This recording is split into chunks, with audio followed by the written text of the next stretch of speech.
What is up, L's and G's? Welcome back to Just Nuts, guys. Today, I've got another discussion video for you. This time, we are talking about some stuff from Lightning Overdrive. Now, I want to start this video off by just saying purely and solely of my own belief, truly, if you are sleeping on Lightning Overdrive at all, then you are overlooking this set. Like if you're overlooking it at all, if you're sleeping on it at all, you're oversleeping on it. You don't need to be sleeping on it. You shouldn't be sleeping on it. I actually think this set is the best set. Is going to be the best core set of the year. We'll see what the last set has in store after Dawn of Majesty. This set shits on Blazing Vortex and Dawn of Majesty, maybe even combined. It's better than both of those combined. There's a lot of good stuff, but today I want to specifically talk about the new Amazement cards or Attraction cards. It's like a weird archetype that has two names to it. It's a really, really cool engine that's going to support pretty much any deck that plays traps generically. And it doesn't use your normal summon, doesn't do all this. It's super easy, super splashable, and super welcome for a lot of those kinds of decks. So if you don't know what the kind of cards I'm talking about here, there's only a handful that are really relevant as far as splashability. I don't think the deck really works as a pure deck just yet. We'll see if there's future support that makes that possible. But I do think as just like a splashable engine in any deck that plays traps or has easy access to traps, it does have some viability. Okay, so first up you have like the boss monster. This is Arlecchino. He's like the most important card for the splashable engine. He has three main effects. He can banish any number of attraction traps from grave. These are the traps that you get access to via this engine from grave to target that many cards your opponent controls and destroy them. So that's just a main phase effect. Pop some cards. Also, if a trap card is activated, you can special summon this card from the hand. There you go. That's any trap, yours or your opponent's, even counter traps, right? They end the chain, but in a new chain, you can still trigger Arlecchino just because a trap was activated generically, which is really great. Also, if your opponent normal summons or special summons a monster while he's on the field, he can target one of those monsters and immediately equip an attraction trap straight from the deck. That's where you get the disruption. So he is removal on the field. Once per turn, pop cards by banishing attraction traps. He summons himself crazy easy. Any trap is activated, including impermanence. That's insane. It's literally like on the level of like Altergeist multi-faker with impermanence. And he is disruption once he's on the field. And he's a 26-22 body. This card is insanely good. Next up, you have Kamika. She's the other monster that might be relevant in a splashable engine. I don't see her as more than like a one of, maybe. But when she's normal summoned, she can just set an attraction spell or trap specifically. So she's a one-card disruption pretty much. And she gets you... she can quick effect change a attraction trap that's equipped to something else. Unfortunately, they won't trigger again because they are hard once per turns. I don't believe. There may be a translation thing there, but I believe as of right now, if you change what's equipped to something else, it will not trigger again, but still a nice like normal summon that might be searchable in like a grindier game. Amazing time ticket. This card's pretty good because it can either add a amazement card from deck to hand. Those are normally the monsters, not the traps, but still. Or if you set this and activate it, because it's a quick play, on your opponent's turn, you can just set an attraction trap and it can be activated that turn. So this is pretty versatile. It's either going to get you like an Arlecchino or a Kamika, or it's just going to get you one of the traps on your opponent's turn, which is, just lets you, play around stuff, get to disruption still and work there. So that's actually a pretty good card. Then you have the traps, right? So these are where your disruption kind of comes from. This is the best one by far. It's not even close. So all the amazement traps work that if they're equipped to either your opponent, they activate. Well, okay, good. First off, when they're set, when they activate, they can equip to either yours or your opponent's monster. And they have two different effects depending on whether they're equipped to yours or your opponent's monster. If it's equipped to your own, then you have the ability to target and affect monster your opponent controls and just impermanence it, negate it till the end of the turn. Fine, decent disruption. I think the slightly better one is if you equip it to your opponent's monster, you can change the equipped monster to face down defense position. So just kind of book a moon something, which is really solid. So you have the versatility there of using Arlecchino. Honestly, it's not that versatile though, because Arlecchino has to target a monster your opponent summons. So you have to get the opponent's effect, but still it's just like he's essentially just a Book of Moon, which is really good. Then you have Cyclone Coaster. This one's two effects is that if it's equipped to one of your monsters, you could just target an opponent's spell or trap, pop this card and the opponent's spell or trap.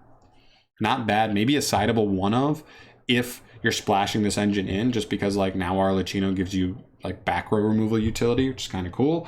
And if you equip it to your opponent's card, you can add any amazement monster from deck to hand. And if you do, send this card to the graveyard. Very, very cool. What I like about this is it just gets you like Arlecchino on your opponent's turn if you didn't already have him. And as long as like if you're playing a pure like a big trap based deck, you're probably gonna have like multiple other traps that'll still be able to trigger him from hand. It's really good. Get that board presence. And then the last one that I think is like interesting at all is Rapid Racing. This one allows you to, if you equip it to your monster, you can target any card in your opponent's grave, change your monster's battle position, and then you shuffle that card back into the deck. So it's graveyard disruption, not terrible. And if you equip it to your opponent's monster, you can increase that monster's level by 1, and if you do, change its battle position. So that can save you in battle phase scenarios, switching stuff to defense mode, so you keep yourself safe from an attack. But also the level thing's not horrible. I think in Master Rule 5, we've seen such a huge uptick in decks that play, like focus on synchros and exceeds. I think of stuff like Virtual World, still a very good deck. Even Dragon Link, if they want to go into a Boarload Savage, you're not going to force them into a level 9 synchro instead of a level 8, which they may not be able to make use of. So that can actually have utility. So not a terrible card, but not amazing by any means, but definitely interesting. So that's the main engine. What I think this deck is great with is just any deck that plays a decent amount of traps, period.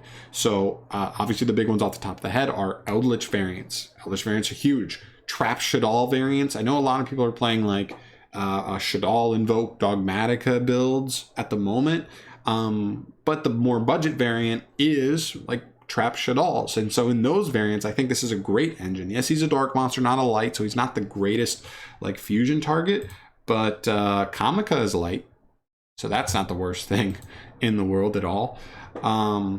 And you just play a ton of traps, so like he jumps out of the hand so easy. Like, can you imagine like torrential tributing your opponent's entire board if they think you're out of disruptions because maybe that's the only trap you had or maybe the last trap you had, and then you just drop Arlecchino? Like that would be so devastating. Or going second, you can impermanence your opponent. That's one thing I highly recommend is playing 3 impermanence with him. Hopefully it's a format where impermanence is a decent hand trap anyway.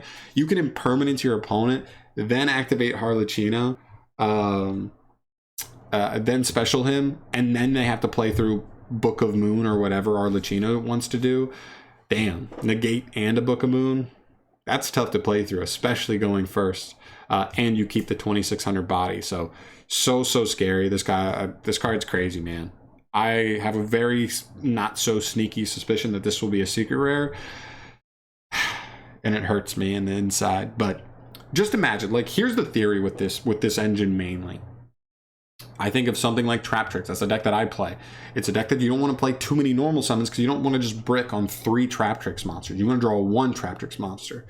But also with decks like that where you don't want to play too many of your engine. Same thing with Altergeist. Same thing with like kind of Subterror. Sometimes if you don't see like Subterror cards, you just like don't do much. Like you just kind of have traps and hand traps, and that's for all of these, right? Same thing. If you just play a minimal number of your engine cards because you don't want to brick on too many of them, because maybe it's a more normal summon reliant, more normal summon reliant deck, you just like draw not enough monsters and you just only draw traps, and you kind of just brick up on that. Well, that's where this engine comes in, because if you draw just nothing but traps, but maybe an Arlecchino, or maybe you drew Ticket and you can search for Arlecchino, or Kamika gets you a disruption, right? You have like, this gives you an alternative engine that usually without your normal summon, so, you know, bypassing Kamika, as long as there's any trap in play at the game, that you or your opponent are going to activate, you can immediately just go for this and get to this. And know this won't probably get you to the rest of like the other engine, that's like the main engine of the deck, but you will still get access to a 2600 body, so you apply pressure that way, you have disruption out of him. You have the ability to pop cards with him, so you're also going to apply pressure that way. And it's one of the biggest things that trap decks can kind of lack in, which is the ability to apply pressure. Your deck is too slow, too much defense, that sometimes you just can't really get it going. And that's what I think this engine will be so huge with.